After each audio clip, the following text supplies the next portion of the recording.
વડોદરાના નંદનવન સોસાયટી પાસે રસ્તા ઉપર ફરતી ગાયોને પકડવાની કામગીરી દરમિયાન મહાનગરપાલિકાની ઢોર પાર્ટીના સ્ટાફ સાથે થયેલા ઘર્ષણ મામલે ગોરવા પોલીસ દ્વારા 3ની અટકાયત કરી હતી.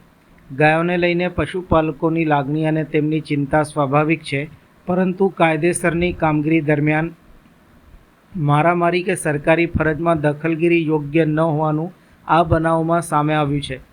પોલીસ ફરિયાદ મુજબ 20મી ઓગસ્ટના રોજ ઢોર પાર્ટીની ટીમ નંદનવન સોસાયટી પાસે રસ્તા ઉપર ફરતી ગાયોને પકડવા ગઈ હતી.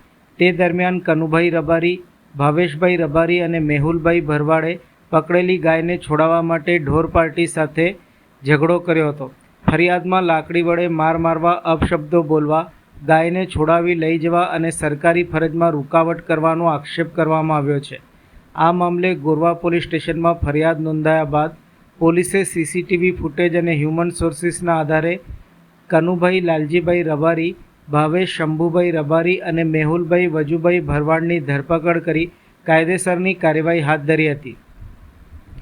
ઉલ્લેખનીય છે કે શહેરમાં રસ્તા ઉપર ફરતા પશુઓનો પ્રશ્ન માત્ર પશુ પકડવાની કામગીરીથી ઉકેલાય તેમ નથી. ગાય સહિતના પશુઓ માટે યોગ્ય જગ્યાની વ્યવસ્થા, ગોચરની જમીનનું સંરક્ષણ અને પશુપાલકો માટે પૂરતી સુવિધા ઊભી કરવાની પણ જરૂરત છે. પશુઓને પણ સ્વતંત્ર રીતે ફરી શકે અને મનુષ્ય પણ રસ્તા પર તકલીફ કે જોખમ ન થાય તે માટે પાલિકા અને તંત્રએ બંને પાસાઓને ધ્યાનમાં રાખીને કાયમી આયોજન કરવું જોઈએ, જેથી કરીને આવા ઘર્ષણના બનાવો અવારનવાર જે સામે આવતા હોય છે તે ન આવે.